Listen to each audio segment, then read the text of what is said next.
শরদিন্দু বন্দ্যোপাধ্যায়ের ছোট গল্প ছোট কর্তা।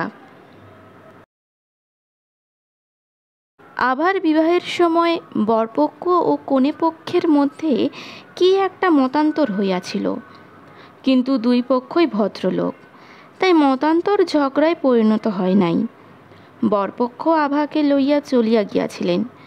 তারপর 15 বছর আভা আর পিতৃলয়ে ফিরিয়া আসে নাই। দুই পরিবারের মধ্যে সমস্ত যোগাযোগ ছিন্ন হইয়াছিল। এই 15 বছরে দুই পরিবারেই কিছু কিছু পরিবর্তন হইয়াছে। কর্তারা গত হইয়াছেন, যুবকেরা বাড়ির কর্তা হইয়াছে, যাহারা ছোট ছিল তাহারা যৌবন প্রাপ্ত হইয়াছে। আবার বিবাহের সময় কি লইয়া মনোমালিন্য ঘটিয়াছিল তাহাও বোধ করি কাহারও মনে নাই। তবু দুই পক্ষের মাঝখানে দূরত্বতা যেন মনোযোগের অভাবেই পূর্ববৎ রইয়া গিয়াছে। আবার ছোট ভাই দেবু আবার চেয়ে 7-8 বছরের ছোট। তাহার বয়স এখন 25-26 বছর। সে ফৌজি দলের লেফটেন্যান্ট, উপস্থিত পুনায় আছে।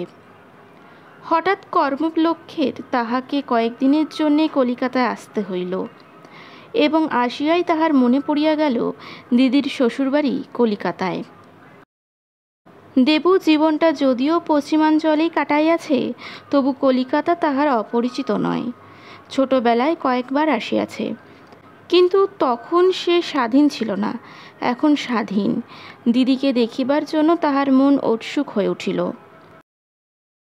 দিদির শ্বশুরবাড়ির ঠিকানা তাহার জানা ছিল, শোভা বাজারের নামজাদা গোষ্ঠী। সে হোটেলে জিনিসপত্র রাখিয়া বিকেলে বাহির হইল। অবশ্য দিদির শ্বশুরবাড়িতে সে সমাদর পাইবে কি না সন্দেহ, কিন্তু নাই বা পাইল সমাদর। সে একবার দিদিকে দেখিয়া চলিয়াই আসিবে। দিদির বিবাহকালীন কচি মুখখানি তাহার মনে আঁকা আছে। দিদির চেহারা এখন কেমন হইয়াছে কে জানে। দেবুর চেহারা অনেক বদলাইয়া গিয়াছে। দিদি কখনোই তাহাকে চিনিতে পারিবেন না। সাবেক কালের দোতলা বাড়িটা বেশ বড়। কর্তারা দুই ভাই একান্নবর্তী ছিলেন। প্রায় 10 বছর আগে আভার শ্বশুর মারা গিয়াছিলেন। ছাপা দায় জানানো পত্র দেবু দেখিয়াছিল। তারপর এ সংসারে কি ঘটিয়াছে সে জানে না। হয়তো একান্নবর্তী আছে। ছোট কর্তা এখন বাড়ির কর্তা। দেবু দ্বারের কড়া নাড়িল। ক্ষণকাল পরে দ্বার খুলিয়া দিল একটি মেয়ে। কিন্তু জঙ্গি পোশাক পরা অপরিচিত ব্যক্তিকে দেখিয়া তাহার মুখের হাসি মিলাইয়া গেল। সে দ্বার খোলা রাখিয়াই তাড়াতাড়ি ভিতরে চলিয়া গেল। দেবু অপ্রতিভভাবে খোলা দ্বারের বাহিরে দাঁড়াইয়া রহিল। বাড়িতে যে অনেকগুলি লোক থাকে এইবার তাহার পরিচয় পাওয়া গেল। 2-4টি বয়ঃপ্রাপ্ত লোক এবং অনেকগুলি কুচো কাঁচা দ্বারের কাছে আসিয়া পরম কৌতূহলের সহিত দেবুকে নিরীক্ষণ করিতে লাগিল। দেবুর মুখ উত্তপ্ত হইয়া উঠিল, কিন্তু কি বলিয়া সে নিজের পরিচয় দিবে ভাবিয়াই পাইল না। তোরা সরে যা বলিয়া একটি গোলাকৃতি মহিলা দ্বারের কাছে উপস্থিত হইলেন। দেবুকে এক মুহূর্ত ভালো করিয়া দেখিয়া বলিয়া উঠিলেন, ও মা, দেবু এসেছিস, আয় আয়। তিনি দেবুর হাত ধরিয়া টানিয়া ভিতরে লইয়া গেলেন এবং দেবুর গণ্ডদেশে সশব্দে চুম্বন করিলেন। দেবু লজ্জায় রক্তবর্ণ হইয়া তাহাকে প্রণাম করিল। বুঝিল এই গোলাকৃতি মহিলাই তাহার দিদি। 15 বছরে দিদির স্বাস্থ্যের বেশ উন্নতি হইয়াছে। আবা তাহার গায়ে হাত বুলাইয়া বলিল, কত বড় হয়েছিস রে, তার উপর আবার মিলিটারি পোশাক। কিন্তু আমার চোখে কি ধুলো দিতে পারিস, দেখেই চিনেছি। দেবুকে লইয়া বাড়িতে সমাদরের সমারোহ পড়িয়া গেল। বাড়িতে লোক অনেক, শাশুড়ি, খুড়শাশুড়ি, দেওর, ননদ। আবার সকলের কাছে লইয়া গিয়া দেবুর পরিচয় করিয়া দিল। দেবু দেখিল আভাই বাড়ির গৃহিণী। তাহার শাশুড়ি, খুড়শাশুড়ি ঠাকুর ঘরে বসিয়া কেবল মালা জপ করেন। ইতিমধ্যে আবার স্বামী পরিমলবাবু গৃহে ফিরিলেন। তিনি হাইকোর্টের উকিল, ভারী মজলিশে লোক। তিনি দেবুকে লইয়া মহা আনন্দে রঙ্গ রসিকতা শুরু করিয়া দিলেন। দেবু অবাক হইয়া ভাবিতে লাগিল, এমন লোকগুলোর সঙ্গে এতদিন বিচ্ছেদ ছিল কি জন্যে? গল্প করিতে করিতে সন্ধ্যা হইয়া গেল। আভা আসিয়া বলিল, দেবু, আজ তুই যেতে পারবি না।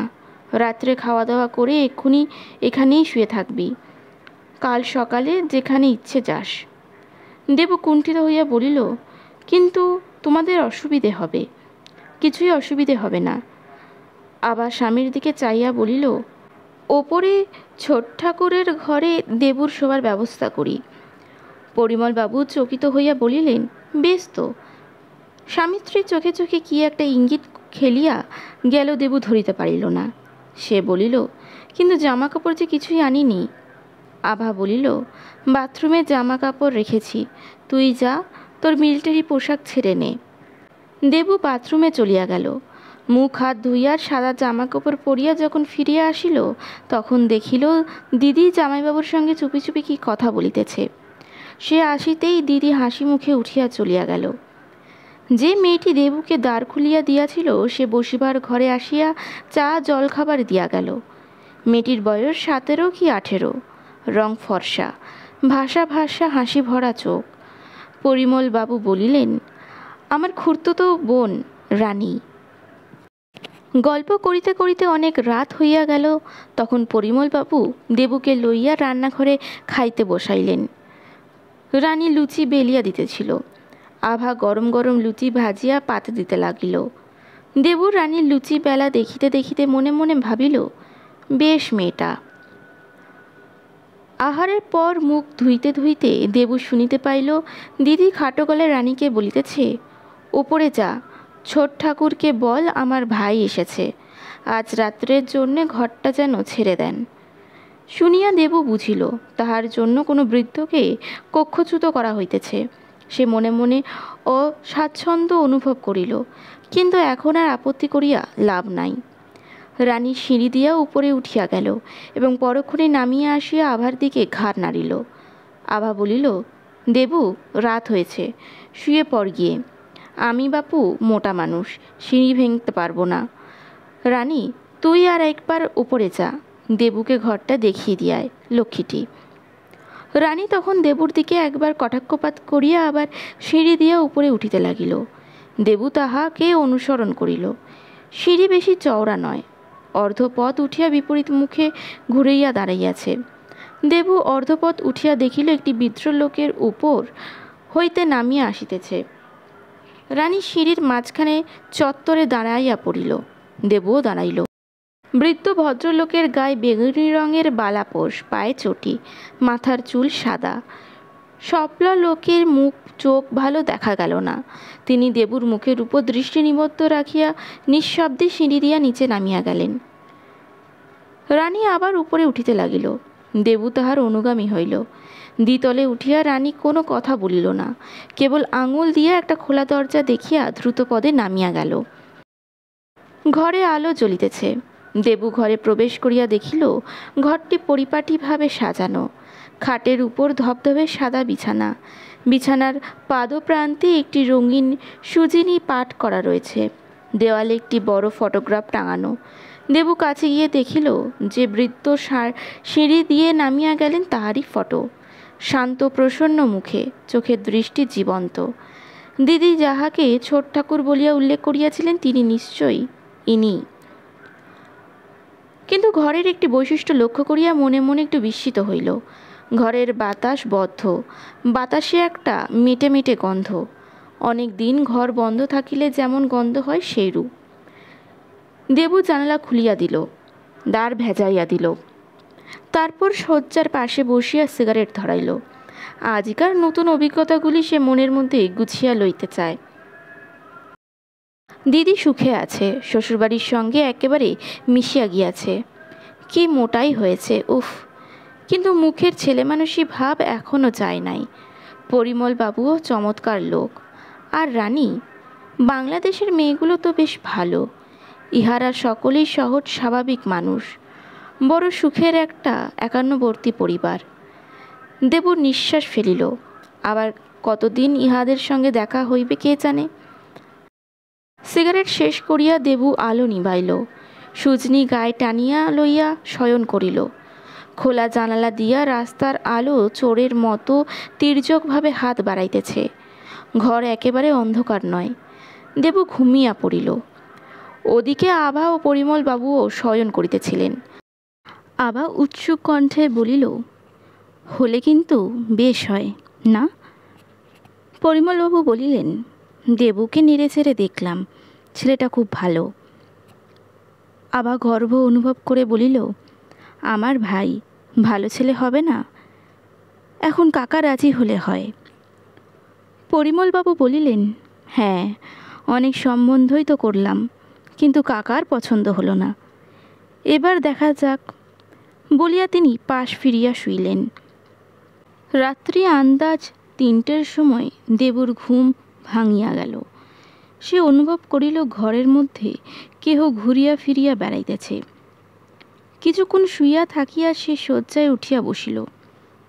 স্বপ্নাধকারে মনের হইল কে যেন দরজা একটু ফাঁক করিয়া নিঃশব্দে বাহির হইয়া গেল। আরও কিছুক্ষণ বসিয়া থাকিয়া দেবু উঠিল। আলো জ্বালিয়া দেখিল কেহ ঘরে নাই। তখন সে ঘরে হুড়কা লাগাইয়া আবার আলো নিভাইয়া শয়ন করিল। দ্বিতীয়বার দেবুর ঘুম ভাঙিল তখন 4টে বাজিয়া গিয়াছে, ভোর হইয়া আসিতেছে। সে চোখ মেলিয়া দেখিল যে বৃদ্ধটি সে সিঁড়িতে দেখিয়াছিল তিনি শয্যার পাশে ঝুঁকিয়া এক দৃষ্টে তাহার মুখের দিকে চাহিয়া আছেন। দেবু ধরফর করে উঠিয়া বসিতেই সে তাহাকে দেখিতে পাইল না। শয্যা হইতে নামিয়া দেবু সুইচ টিপিয়া আবার আলো জ্বালাইল। ঘরে কেহ নাই। দরজার হুড়কা পূর্ববৎ লাগানো রহিয়াছে। দেবুর হঠাৎ গা ছমছম করিয়া উঠিল। সে হুড়কা খুলিয়া বাহিরে উঁকি মারিল।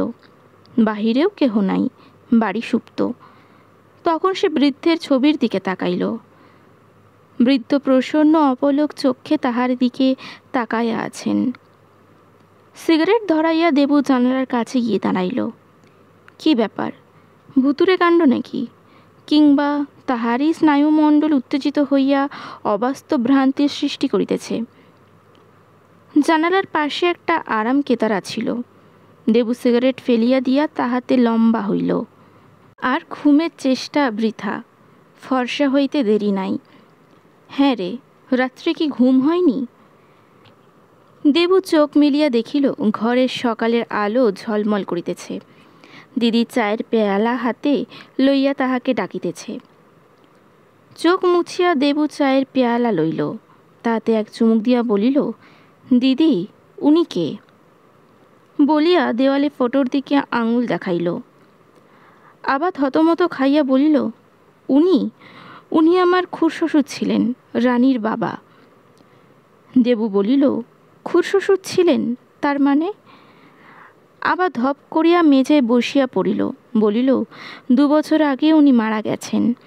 দেবু বলিয়া উঠিল, সে কি? উঁকে যে আমি কাল রাত্রে দেখেছি। দেখেছিস? আবার কিছুক্ষণ চাইয়া থাকিয়া বলিল, মারা গেছেন বটে, কিন্তু উনি আছেন। এই ঘরটা ওঁরই ছিল, এই ঘরেই আছেন। কোনো গণ্ডগোল নেই। বাড়িতে অতিথি এলে ওকে খবর দিলেই উনি ঘর ছেড়ে দেন। তা তুই ভয় পাসনি তো? দেবু বলিল, না, ভয় পাবো কেন? কিন্তু সত্যিই আছেন। মানে সত্যি মারা গেছেন? আমি যে চোখে দেখলাম। আবার ধীরে ধীরে বলিল, আমরা সবাই চোখে দেখেছি। ইচ্ছা করলেই উনি দেখা দিতে পারেন, তবে কথা বলেন না, ইশারায় নিজের কথা জানিয়ে দেন। মৃত্যুর আগে রানীর বিয়ে দেওয়ার জন্যে ব্যগ্র হয়েছিলেন, কিন্তু বিয়ে দিয়ে যেতে পারেননি। তারপর আমরা রানীর বিয়ের অনেক সম্বন্ধ এনেছি, কিন্তু ওর পছন্দ হচ্ছে না। দেবু কি বলবে ভাবিয়া না পাইয়া বলিল, কি মুশকিল।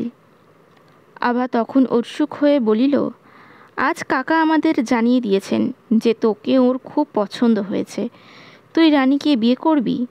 কাকা জানিয়েছেন রানীর বিয়ে হয়ে গেলে উনি চলে যাবেন, আর এ বাড়িতে থাকবেন না। করবি বিয়ে? ভারী ভালো মেয়ে, অমন মেয়ে আজকাল দিনে দেখা যায় না। দেবুর মাথাটা ঘুরপাক খাইতেছিল। সে দেওয়ালের দিকে চোখ তুলিল। দেখিল বৃদ্ধের জীবন্ত চোখে যেন একটু হাসি খেলা করিতেছে।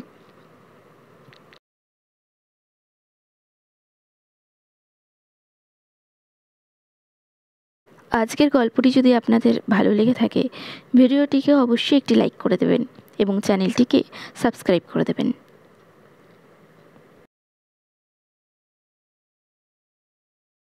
নমস্কার।